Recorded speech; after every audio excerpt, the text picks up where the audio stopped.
Hello everyone, welcome to शिक्षक prep. तो friends, हम सीटेट एग्ज़ाम की प्रिपरेशन कर रहे हैं और अभी हमारी सीडीपी की यहाँ पर सीरीज़ चल रही है। इस सीरीज़ को कंटिन्यू करते हुए आज हमारी क्लास नंबर 18 है। इससे पहले 17 क्लासेस हमारी हो चुकी हैं। प्लेलिस्ट बनी है फ्रेंड्स, इसी वीडियो के नीचे डिस्क्रिप्शन बॉक्स में आपको एक प्लेलिस्ट का लिंक मिलेगा सीटेट दिसंबर 2024 सीडीपी के नाम से, जहाँ पर आपको सारी क्लासेस एक साथ देखने को मिल जाएंगी।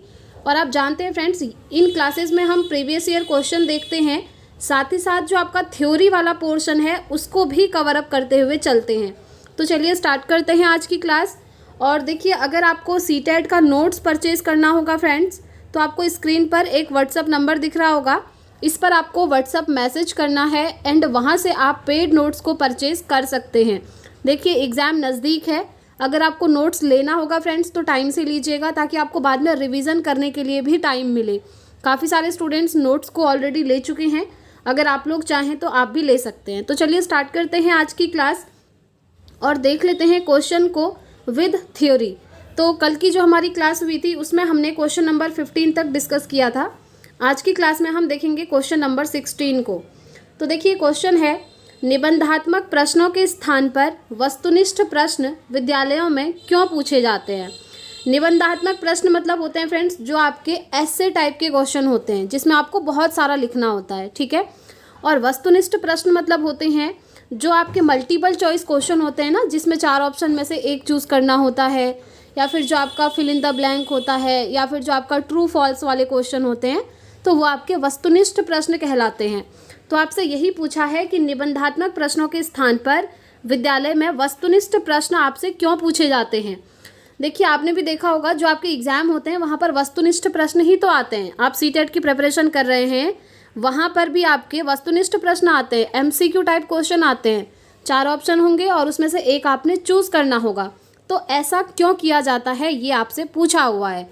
पहला है छात्रों को समय का महत्व दर्शाने के लिए, दूसरा है कम समय में ज़्यादा काम करने के लिए, तीसरा है ज़्यादा प्रश्नों का उत्तर जानने के लिए, और चौथा है उत्तर पुस्तिका हल करने में आसानी होती है इसलिए। आपको क्या लगता है इसका आंसर, बताइए, सोचिए। तो देखिए, इसका राइट आंसर क्या है। राइट आंसर है ज़्यादा प्रश्नों का उत्तर जानने के लिए आपसे वस्तुनिष्ठ प्रश्न पूछे जाते हैं, है ना। कोई भी एग्ज़ाम होता है आपका, वो या तो 100 मार्क्स का होता है या 150 मार्क्स का। जैसे आप अपना सीटेट का एग्ज़ाम देख लीजिए, 150 मार्क्स का होता है और आपसे वस्तुनिष्ठ प्रश्न इसीलिए पूछे जाते हैं ताकि ज़्यादा से ज़्यादा प्रश्नों के उत्तर आपसे जाने जा सकें कि आपकी प्रिपरेशन कैसी हुई है, आपने पढ़ाई करी है या नहीं करी है। वरना ऐसा भी हो सकता था कि 50 निबंधात्मक प्रश्न देते और हो जाता, लेकिन ऐसा नहीं होता है ना। आपसे एमसीक्यू टाइप क्वेश्चन पूछे जाते हैं जो कि 150 मार्क्स के होते हैं।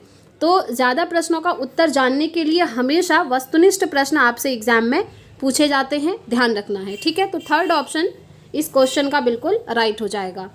आगे बढ़ते हैं फ्रेंड्स नेक्स्ट क्वेश्चन पर।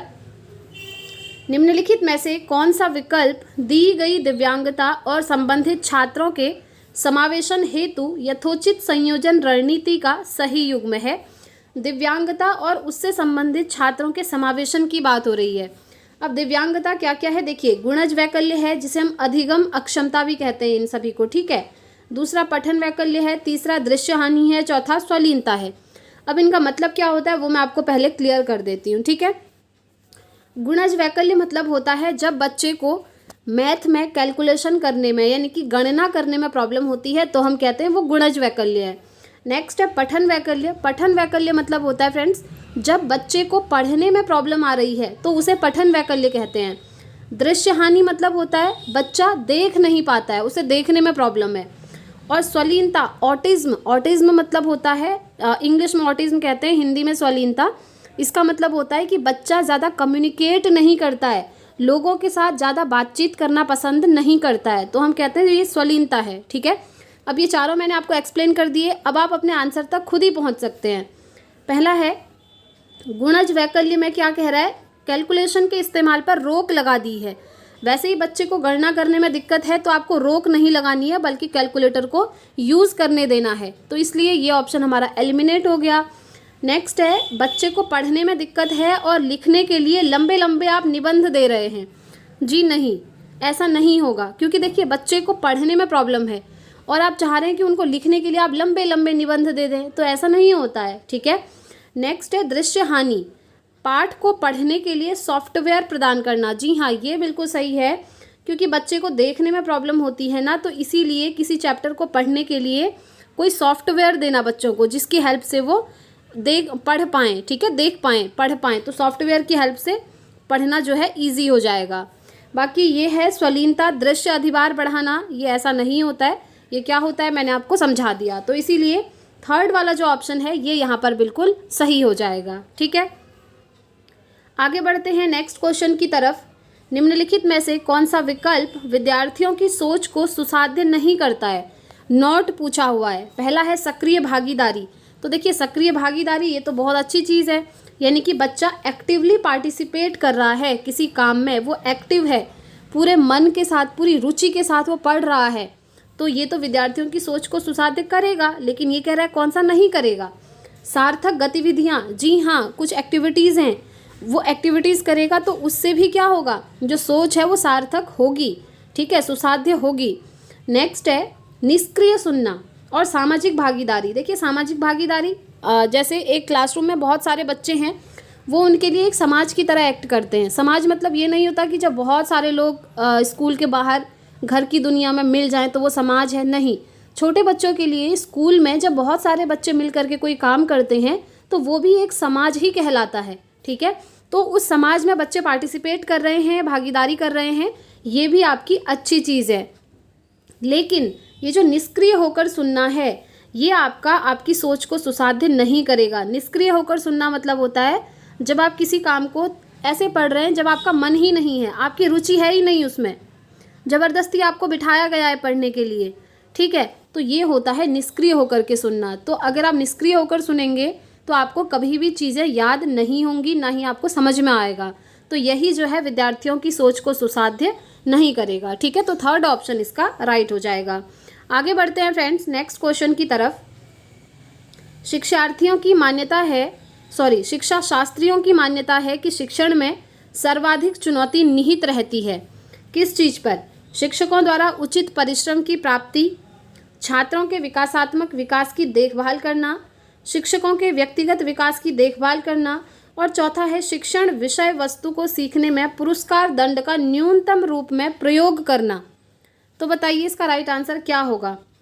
ये कह रहा है कि शिक्षा शास्त्रियों की मान्यता है कि जो आपकी टीचिंग की प्रोसेस है उसमें सबसे बड़ी चुनौती क्या है, किस चीज़ पर फोकस करना चाहिए। तो सबसे ज़्यादा इम्पॉर्टेंट होता है छात्रों के विकासात्मक विकास की देखभाल करना, छात्रों में सभी चीज़ों का विकास कर पाना, जितने भी गुण होते हैं, जैसे बहुत सारी कैरेक्टरिस्टिक होती है ना, जैसे आपके उनमें सामाजिक गुण का विकास करना, चारित्रिक गुण का विकास करना, शारीरिक पक्षों का विकास करना, सारे जितने भी बिहेवियर होते हैं उन सभी को डेवलप करना, उनका विकास करना, ये सबसे ज़्यादा इम्पॉर्टेंट होता है। ठीक है, तो इसीलिए सेकंड ऑप्शन यहाँ पर राइट हो जाएगा।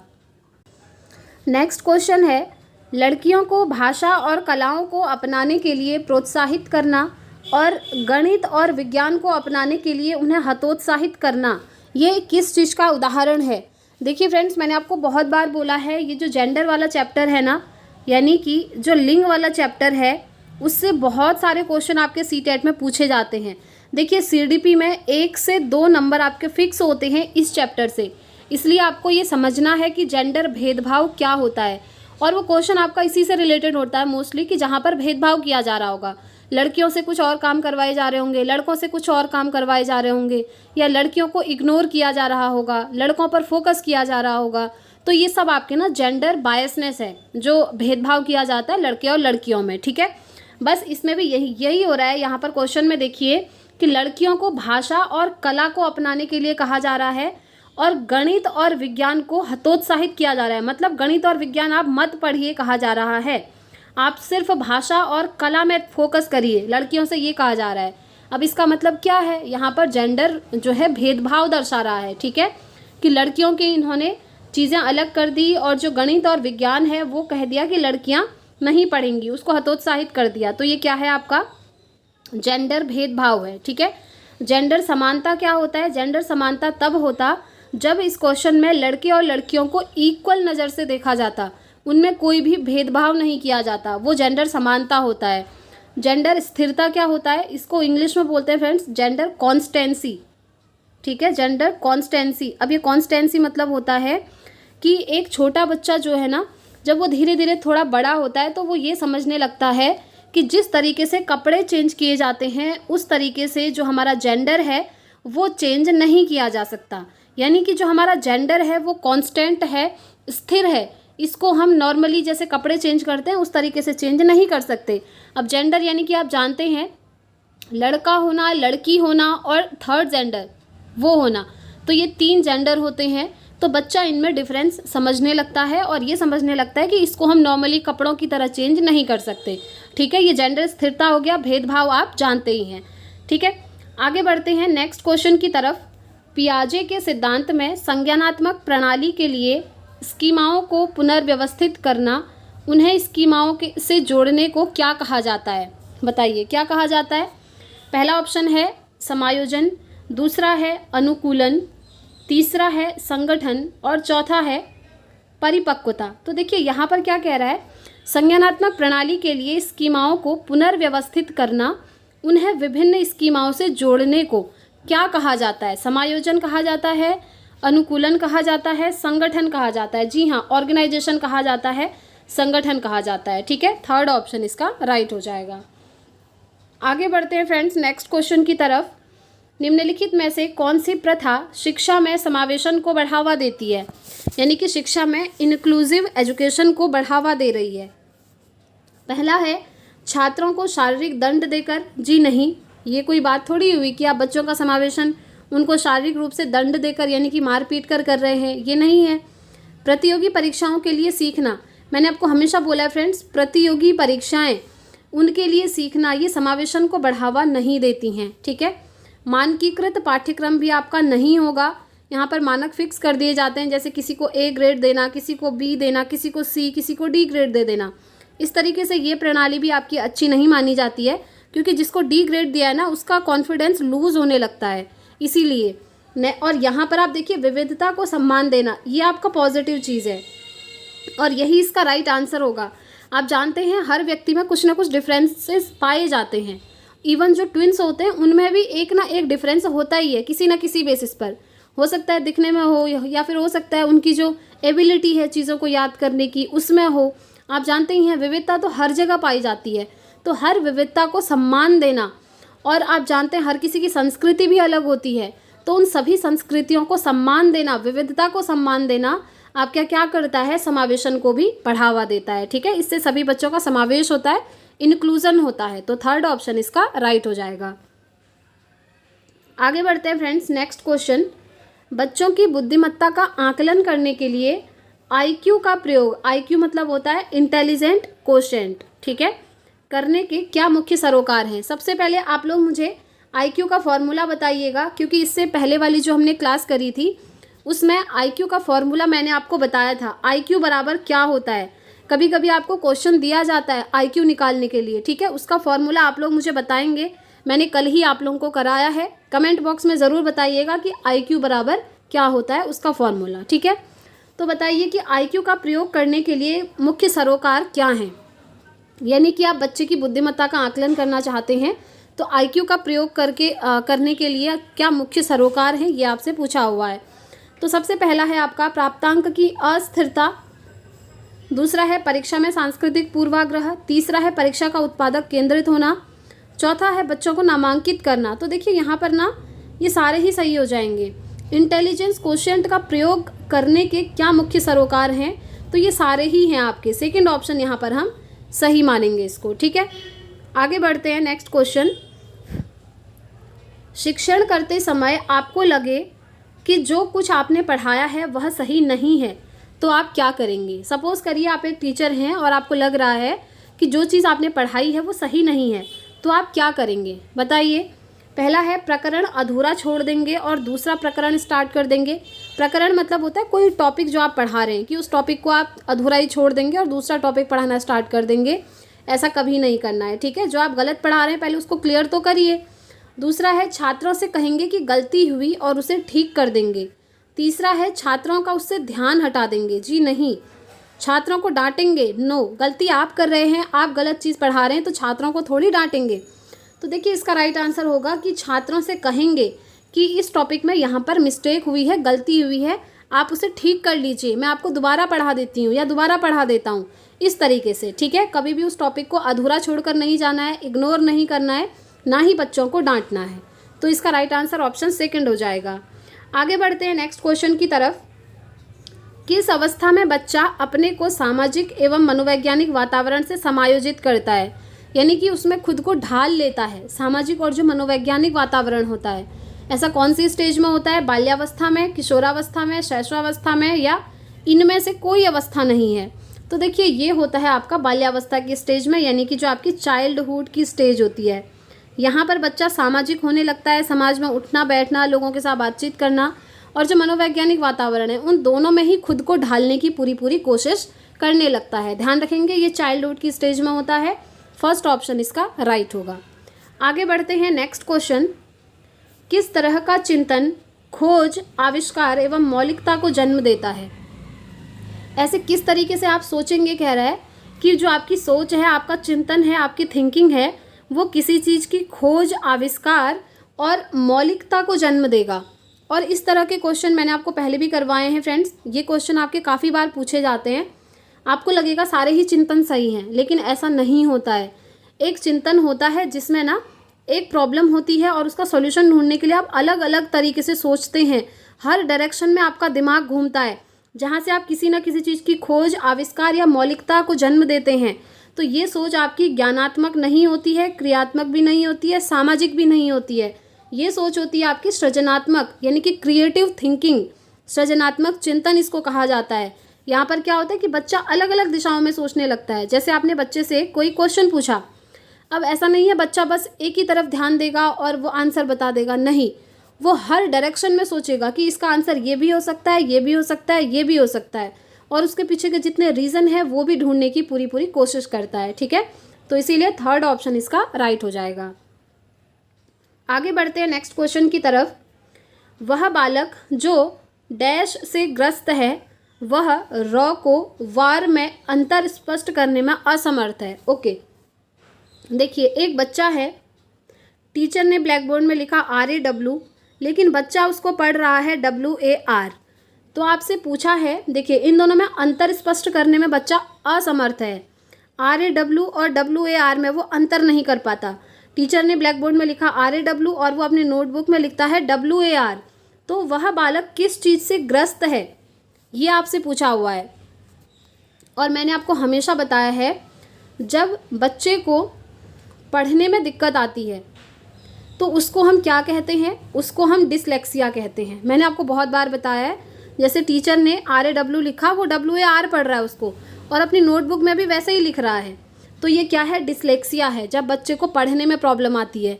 इससे पहले एक बार आपसे CTET में इस तरीके से भी पूछा था कि टीचर ब्लैक बोर्ड में GOD लिखते हैं, लेकिन बच्चा उसको DOG पढ़ रहा है।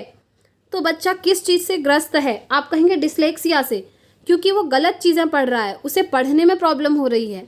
ठीक है, उल्टा पढ़ रहा है, और ऑब्वियसली अगर उल्टा पढ़ेगा तो लिखेगा भी उल्टा ही, है ना। तो जब बच्चे को पढ़ने में प्रॉब्लम होती है तो हम कहते हैं उसको क्या है? डिसलेक्सिया है, ध्यान रखना है। ठीक है, तो सेकंड ऑप्शन इसका राइट हो जाएगा। आगे बढ़ते हैं नेक्स्ट क्वेश्चन। विकास, देखिए यहाँ पर बेसिकली मैं आपको कुछ और चीज़ें बता दूँ। अधिगम अक्षमताएं होती हैं, मैंने एक वीडियो बनाई है जिसमें सारी अक्षमताएं आपको कराई हैं। जैसे डिसलेक्सिया हो गया, डिसग्राफिया हो गया, डिस्थीमिया हो गया, आपका डिसकैलकुलिया हो गया, बहुत सारे होते हैं, अमनेशिया है, 16 लोग है। तो हर कोई अलग अलग है। जैसे बच्चे को पढ़ने में प्रॉब्लम आ रही है तो हम कहते हैं उसे डिसलेक्सिया है। दूसरा, अगर बच्चे को लिखने में प्रॉब्लम आ रही है तो हम कहते हैं उसको डिसग्राफिया है। बच्चे को भाषा से रिलेटेड कोई प्रॉब्लम है तो हम कहते हैं बच्चे को अफेजिया है। ठीक है, तो इस तरीके से हैं बहुत सारे, आप एक बार देख लीजिएगा। जैसे डिसकैलकुलिया है, मतलब बच्चे को मैथ्स में कैलकुलेशन करने में दिक्कत है।